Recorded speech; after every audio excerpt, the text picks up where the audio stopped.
Good morning, students.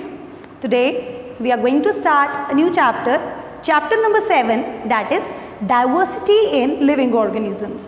So what is diversity? Diversity means variations. You all know that if you see around yourself, you see many plants, many animals around you. बहुत सारे plants मिलते हैं, तो it is very difficult for you to recognize and classify each of them. आप सब organisms को, सब plants को आप क्लासीफाई ऑब्जर्व नहीं कर सकते इजीली. आपकी ऑब्जर्वेशंस कैपेसिटी मतलब सबको इजीली ऑब्जर्व नहीं कर सकती. So biologists have always been trying to classify these organism into groups, ताकि जो है उनकी स्टडिंग ह्यूमन के लिए ईजी हो जाए. सो classification, what does classification means? Classification means dividing these organisms into groups so that they can be studied easily. So what is the need of classification, as there are many organisms? So classification is done, classification of organisms is done to make the studies easier. किसी भी organism को study करने के लिए classification की जाती है ताकि हम उनको इजीली स्टडी कर सकें, हम इजीली उनको रिकॉग्नाइज कर सकें, उनका कैरेक्टरिस्टिक्स को लर्न कर सकें. सो हमारा क्लासिफिकेशन इसलिए होता है ताकि हम हर एक ऑर्गेनिज्म को इजीली ऑब्जर्व कर सकें. सो सबसे पहले एट द अर्लीस्ट टाइम जब क्लासिफिकेशन करी गई तो ऑर्गेनिजम्स को दो कैटेगरीज में डिवाइड किया गया. वो दो कैटेगरीज थी, एक थी लैंड एनिमल, एक थी वाटर एनिमल. तो लैंड एनिमल और वाटर एनिमल्स इसमें कैटेगराइज किया गया, लेकिन this classification was not appropriate, क्योंकि लैंड में बहुत सारे ऐसे ऑर्गेनिजम्स हैं जिनमें वाटर एनिमल जैसे स्पेसिफिक फीचर्स हैं, प्लस वाटर में भी ऑर्गेनिज्म है, मैमल्स भी हैं हमारे पास, और हमारे पास स्टारफिश जैसे भी हैं, तो जिनमें बहुत ज़्यादा वेरिएशन है. तो ये जो क्लासिफिकेशन सिस्टम था लैंड और वाटर का, ये वाला system did not solve the problem of learning the classes. So after that scientist develop two system classification. ये टू सिस्टम क्लासिफिकेशन लिनस, एक साइंटिस्ट था लिनस, उसने डेवलप किया था कि टू सिस्टम क्लासिफिकेशन सिस्टम के अकॉर्डिंग ऑर्गेनिज्म को दो कैटेगरीज में डिवाइड किया गया. One was prokaryotes and another one was eukaryotes. Prokaryotes में सारे प्रिमिटिव ऑर्गेनिजम्स थे, वो ऑर्गेनिज्म जिनके पास डिफाइंड न्यूक्लियस नहीं था, डिफाइंड सेलुलर अपरेटस नहीं थे, और दूसरे थे यूकैरियोट्स जिनके सारे अपरेटस सब कुछ वेल डिफाइंड था.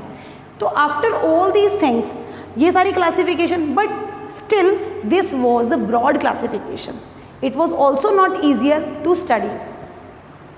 After all this, another classification system was developed, that was five kingdom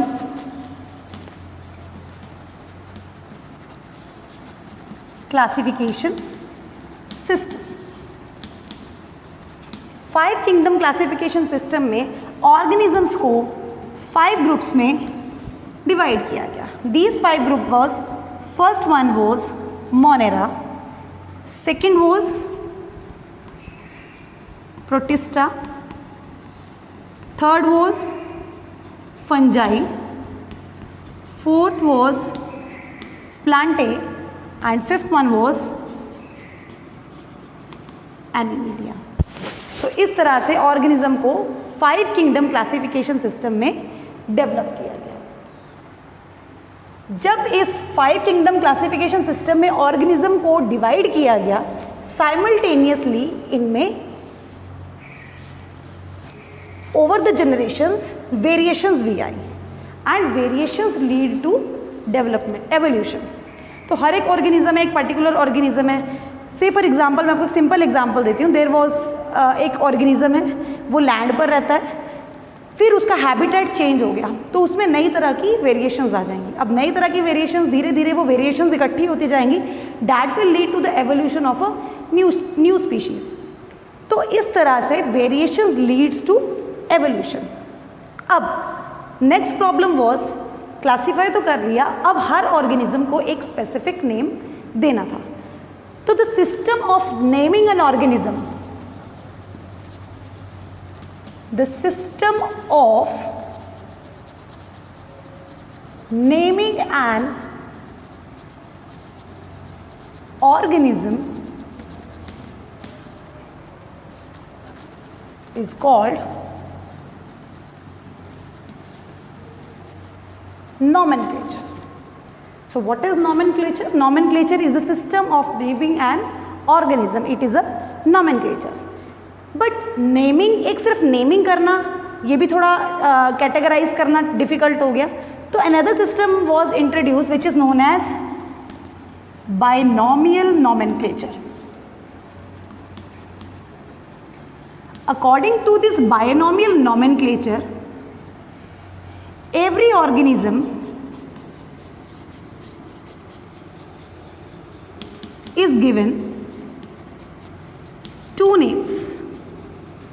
her organisms के दो names थे, या उसका जो name था वो दो words का था. फर्स्ट वर्ड, जो फर्स्ट नेम था वो था उसका जेनेरिक नेम, और जो सेकेंड वर्ड था that was it's specific name. तो इस तरह से ऑर्गेनिज्म की नेमिंग करी गई. Now let me give you an example of naming. Like we are naming human beings. I hope all of you must known the scientific name of a human. So the scientific name of human is Homo sapien. देखो यहाँ पे क्या है, ये binomial nomenclature है, दो word से naming करी गई है.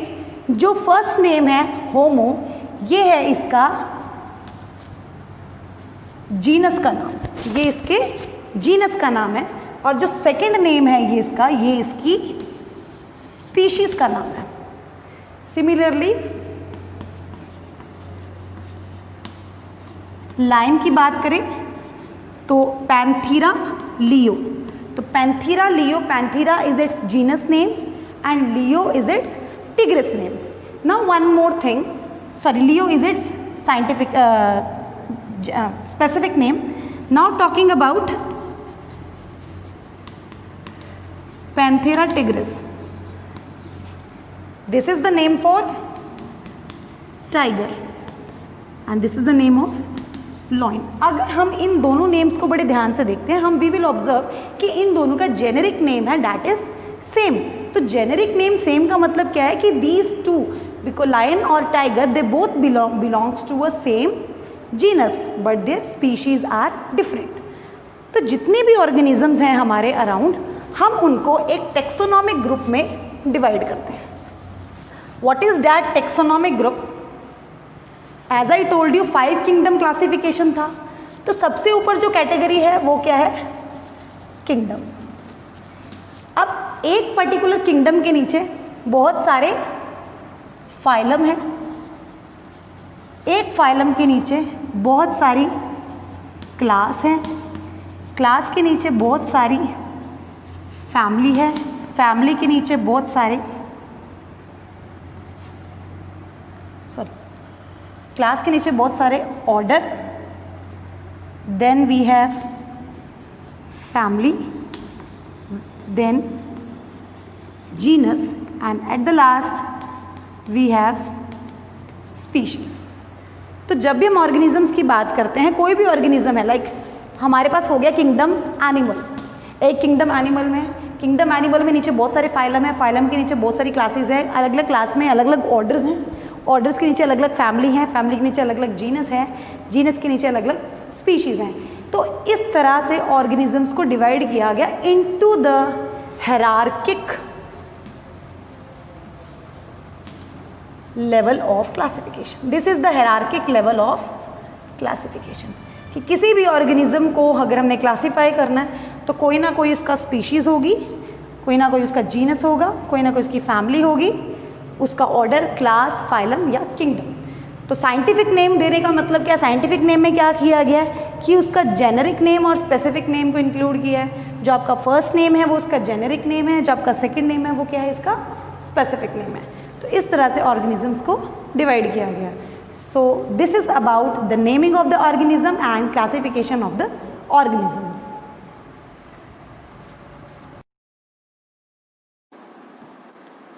Dear students, now we are going to study about kingdom Monera in detail. So kingdom Monera includes very primitive organisms. Means जो भी organism इस kingdom में present होते हैं ये काफ़ी primitive होता है, इनका body design बहुत ही simplest होता है। They are the simplest organisms, primitive, simplest and they are prokaryotic. What do you mean by prokaryotic? Prokaryotic means कि उनका जो cell structure है that is very simple. They do not have any proper membrane bound organelle, do not have any proper cell wall, proper cell membrane. So all the organelles or DNA material is lying scattered in the cell. So these are the very simplest form of organisms which is known as Monera. Cell wall is only present in certain bacteria. Only some bacteria amongst these have cell walls. So they may be autotrophic, they may not be autotrophic. That depends. They might be autotrophic means they are preparing their own food, or they are heterotrophic.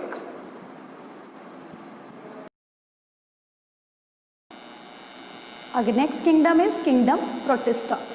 So in this kingdom, basically they are the first eukaryotic organism that appeared on the earth.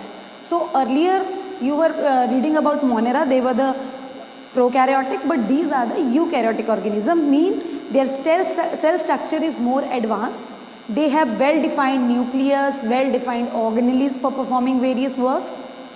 They are mostly aquatic. You are going to found all these in mostly in water. So they are single-celled organism and they live in colonies. ये single cell होते हैं लेकिन ये colonies में रहते हैं, जैसे बहुत सारी algae है, जैसे nostoc है, they are living in colonies. They may be autotrophic or heterotrophic. May be ये अपना फूड खुद बनाएं या अपने फूड के लिए ये किसी और पर डिपेंड करें. That depends. They may have or do not have a cell wall.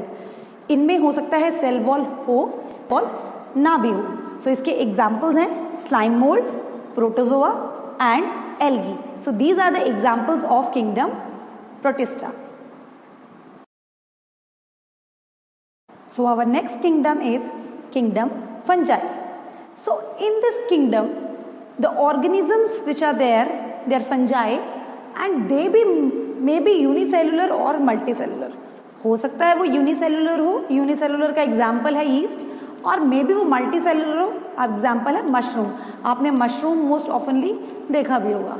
So they are the eukaryotic organism. Eukaryotic means कि their cell composition is complex. So they are the advanced cell.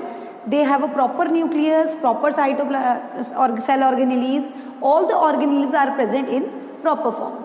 So they bear spores. So all the fungus, they are having spores for the mode of asexual reproduction. So they exhibit saprophytic mode of nutrition. Saprophytic mode of nutrition means that they depend on dead and decaying rotting material. So आपने often देखा भी होगा कि mushrooms किसी dead और decaying material के ऊपर आपको मिलता है. So all these member of this kingdom, they exhibit saprophytic mode of nutrition, means they are feeding themselves on dead and decaying matter. What they are doing? They are secreting some digestive enzymes. And what these digestive enzymes are doing, they are digesting the component of the rotting material and absorb the nutrition from it. So they also live in association. Fungus also live in association, like you might have seen lichens. So lichens are the association of fungus and algae. So what happens, algae and fungus, when they live together, what they form? They form lichens. In this saprophytic mode, in this symbiotic association, what is happening? Fungus is providing the shelter to the algae, and in return, algae is providing nutrition to the fungus. So this is the association of fungus and algae. So in this association, both are benefited and both are living together. So fungus may also live in association. So examples are yeast, which is a unicellular organism, and mushroom, which is a multicellular organism.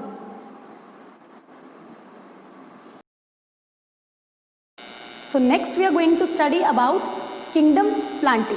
That is the fourth kingdom of 5 kingdom classification. The fourth kingdom is kingdom Plantae, and we are going to study about kingdom Plantae in detail. So as you know that kingdoms have several phylums. So kingdoms have several phylums, but in case of plants, what we are saying, we are not saying as a phylum. हम word use करेंगे division.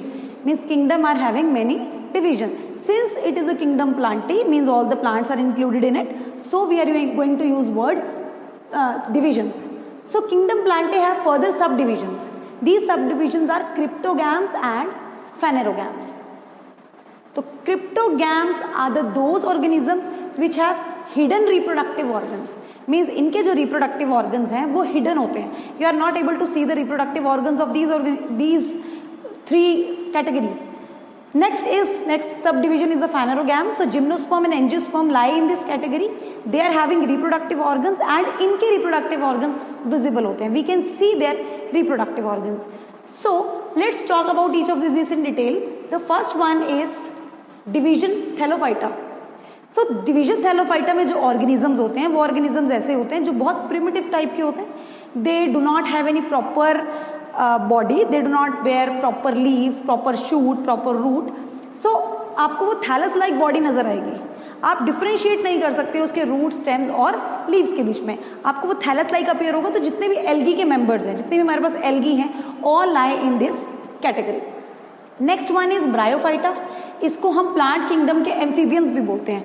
Because amphibians इसलिए बोलते हैं because इनको अपनी life cycle complete करने के लिए वाटर और लैंड दोनों चाहिए.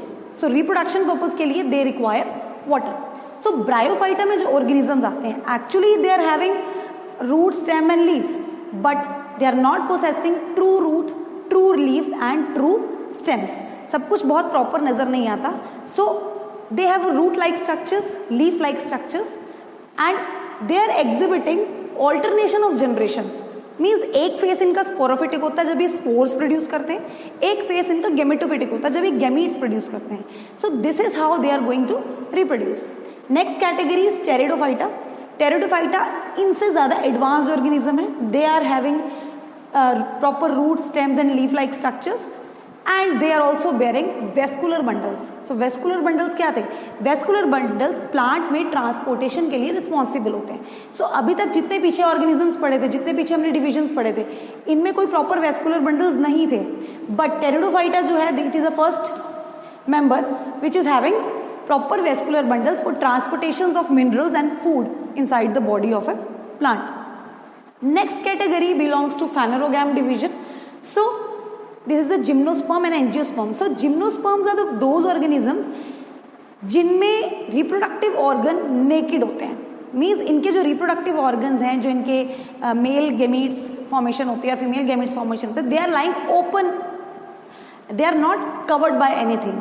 बट एंजियोस्पर्म्स में वो वाले आते हैं जिनके जो reproductive organ, they are enclose in flower, they are enclose in fruits. जैसे सीड है, सीड आपका फ्रूट के अंदर इनक्लोज होता है.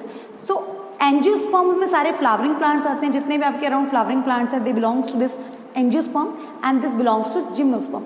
Angiosperm is further divided into 2 categories, that is monocot and dicot.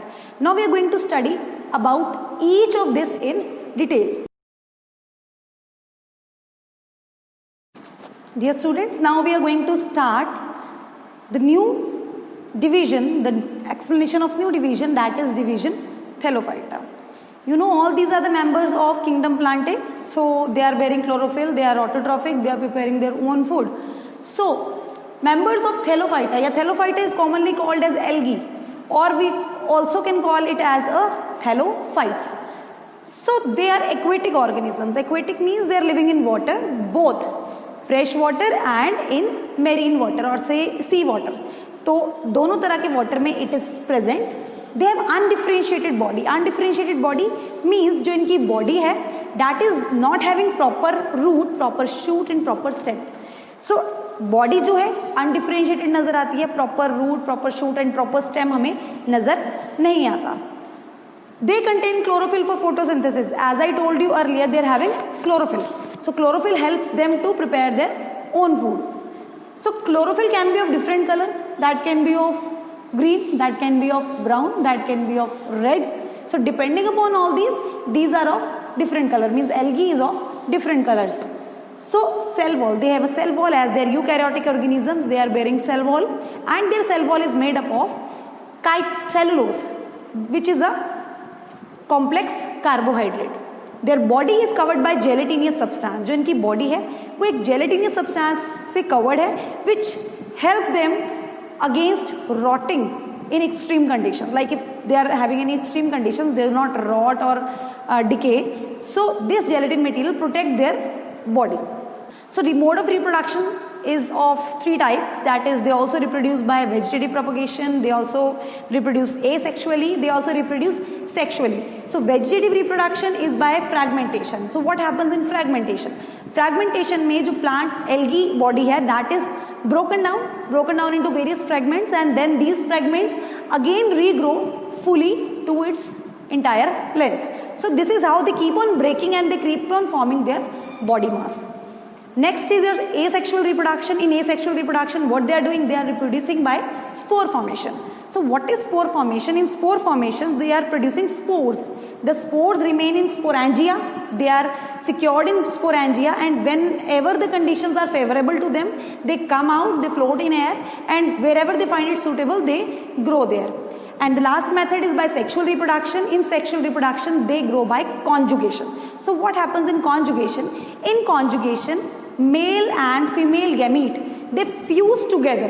They fuse together to form an organism, that is, they form algae. So this is how they reproduce by sexual reproduction. So the examples are also there. We have Chlamydomonas, we have Chlorella, we have Volvox. So all these 3 are your green algae. Next one is Sargassum. It is your brown algae, and Laminaria. It is also your brown algae. We also have Porphyra and Gelidium. These are your red algae. As I told you earlier that depending upon the pigment present in them, they are of different colors. So algae are present of different colors. So this is all about the division Thallophyta. The second division of kingdom Plantae is division Bryophyta. So the members of Bryophyta, they are also called as amphibians of plant kingdom. इनको हम amphibians भी बोलते हैं plant kingdom के, because they need water as well as land to complete their life cycle. So they are small sized organism, mainly grow on moist and damp places. आपको हमेशा ये गीली और shady places पे मिलेंगे जहाँ पे moisture रहे हर time, water availability अच्छी हो. They have root, stem and leaf like structures. Means जो इनके structures हैं, they are not exactly like root, not exactly like stem, not like leaf, but they are resembling root, stem and leaf. So they have root, stem and leaf like structures are present. Vascular tissues means जो transportation के लिए xylem phloem जैसा tissue जैसे हम पढ़ते हैं angiosperms में, वो इसमें present नहीं होता. तो कोई भी vascular tissues में present नहीं है. Plant body is gametophytic. तो मेन जो प्लांट बॉडी है वो क्या है? गेमेटोफिटिक प्लांट बॉडी होती है. गेमेटोफिटिक प्लांट बॉडी पे ही further on sporophytic body grow होती है. You can see in this diagram, ये जो नीचे वाली प्लांट बॉडी है, this is a gametophyte, and उसके ऊपर ये स्पोरोफिटिक बॉडी ग्रो हो जाती है. सो लाइफ के कुछ टाइम तक ये गेमेटोफाइट्स होते हैं, means they are producing gametes, and कुछ टाइम तक दे आर प्रोड्यूसिंग स्पोर्स. तो 2 तरह की life they are exhibiting. They are having alternation of generation. So जो इसका phenomena है, that is alternation of generation. What does this mean? कि they are exhibiting both the modes, that is gametophytic phase and sporophytic phase. तो दोनों तरह के phases ये exhibit करते हैं अपने life में. जो gametophytic plant body होती है, जो gametophytic plant body है, वो soil में root like structures rhizoids के साथ फिक्स होते हैं. So they are fixed to the soil by rhizoids. They are not exactly roots, but they are root-like structures. So they have waxy cuticle over it, इनकी जो body है उसके ऊपर एक वैक्सीक्यूटिकल प्रेजेंट होता है. And what that waxy cuticle is doing, since it is in moist और damp places और वाटर की अवेलेबिलिटी अच्छी होती है ताकि ये वाटर के साथ डिके ना हो जाए, डिस्ट्रॉय ना हो जाए, तो इस वजह से इसकी जो वैक्सीक्यूटिकल है ये इसको प्रोटेक्ट करके रखती है. इसमें एंथरीडिया और आर्किगोनिया भी प्रेजेंट होते हैं. What is antheridia? Antheridia is male organ which is producing male gametes. Archegonia is the female organ which is producing female gametes. So Antheridia and Archegonia, they are producing male and female gametes. So since Antheridia and Archegonia are present, this means they are undergoing sexual reproduction. So they are going sexual reproduction by gamete formation, and gamete formation take place in Antheridia and Archegonia. So they are also exhibiting asexual mode of reproduction. So in asexual mode of reproduction, spore formation take place. Means spores form होते हैं. So this is the spore formation. They are producing spores in unfavorable conditions. They produce spores, and whenever the conditions get okay, they grow in a suitable place. So examples are, they are having mosses and liverworts. Mosses में आ गया आपका sphagnum and funaria, whereas आपका liverworts में आता है marcasia. So these all are the characteristics of your division Bryophyta. The next division we are going to study is division Pteridophyta. So Pteridophyta are the organisms which are bearing vascular bundles. So they are the primitive organisms we are having which are having vascular bundles, means they have a special organs for the transportation, that is from root to shoot. So they are mostly found in moist and shady places. They bear true roots, stem and leaves. इनके roots, leaves और stem हमें बहुत clearly नजर आते हैं. They are bearing true roots, stems and leaves. They do not bear flowers. इनमें flower present नहीं होते, but still they are producing seeds. Vascular bundles are present. Sporophyte is the main plant body. जैसे कि मैंने bryophytes में बताया था, उसमें गेमेटोफिटिक बॉडी जो थी वो मेन प्लांट बॉडी थी, लेकिन इसमें क्या है, sporophytic body is the main plant body. What happens, gametophyte is a small thallus like structure. Gametophyte small thallus like structure है, वो गेमीट्स प्रोड्यूस करता है. मींस आर्किगोनिया और एंथरीडिया प्रेजेंट है. एंथरीडिया मेल गैमेट प्रोड्यूस कर रहा है, आर्किगोनिया फीमेल गैमेट प्रोड्यूस कर रहा है. सो what is happening, male female gamete and female gamete, they produce zygote, and this zygote further develops into a sporophytic body. So this is the alternation of generation again occurring in the Pteridophyta. Examples are Equisetum, Lycopodium, Xylotum and Slegionella. So these are the examples of division Pteridophyta. So the next division we are going to study is the division Gymnosperms. The word gymno itself tells that gymno means naked and sperm means seed. So gymnosperms are the organism which bears naked seed. That means their seeds are not enclosed in fruits. So they are found in colder parts, means they are already found in climate where climate is very low, temperature is very low, they are found there. So there is sporophytic plant body which have root, stem and leaves. So it is having proper root, proper shoot and proper leaves, and it is a sporophytic body, means it is producing spores. So vascular bundles are present. It has vascular bundles for the conduction of water and minerals. In this both gametophytic and sporophytic phases occur. So both phases are there. Gametophytic phase is also there and sporophytic phase is also there. So they bear cones. They are having cones, that is microsporophyll. The cones are called as microsporophyll and megasporophyll. Male cone is microsporophyll, whereas female cone is megasporophyll. So they are bearing cones, and what these cones are doing, they are producing male and female gametes. So after fertilization, when the gametes are formed, these gametes fuse together to form seed. So what happens, first of all, gametes are formed in microsporophyll, megasporophylls. They fuse together. When they fuse together, they produce seeds. So examples are Cycas, Pinus, Cedrus and Ginkgo. So these all are the examples of plant kingdom Gymnosperm. The next division we are going to study is the division Angiosperms. So division Angiosperm, the word Angiosperms means, angio means covered and sperms means seeds. So in this, the plants which are included have covered seeds. So these type of the plants, these plants, they are basically flowering plants and they are found everywhere. They are present in cold climate, they are present in hot climate.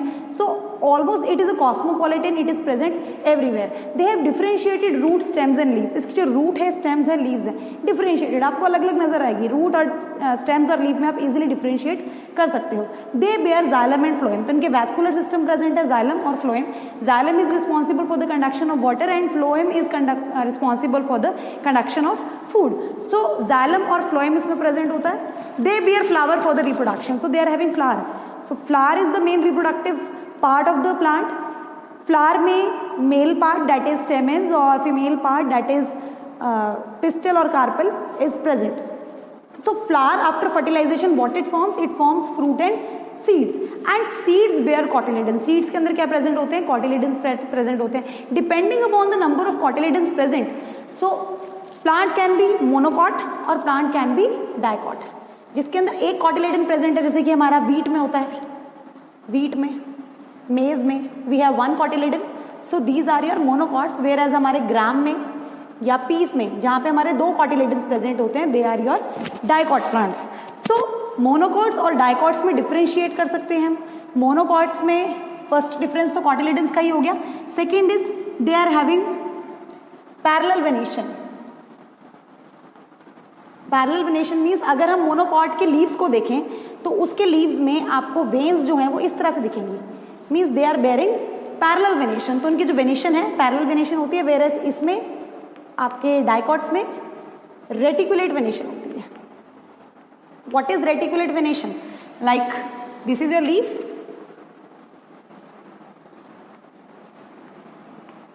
तो इस तरह की venation को हम reticulate venation भी बोलते हैं. Next is इनकी जो रूट्स होती हैं इसकी एडवेंटिशियस रूट्स होती हैं, मीन्स रूट्स कुछ इस तरह से होती हैं. बट आपके डाइकॉट्स में टैप रूट होती है, एक मेन रूट और उसके साइड्स में रूट हेयर्स प्रेजेंट होते हैं. सो रूट्स का भी डिफरेंस है. पैरेलल वेनेशन इसमें आपकी एडवेंटिशियस रूट्स हैं,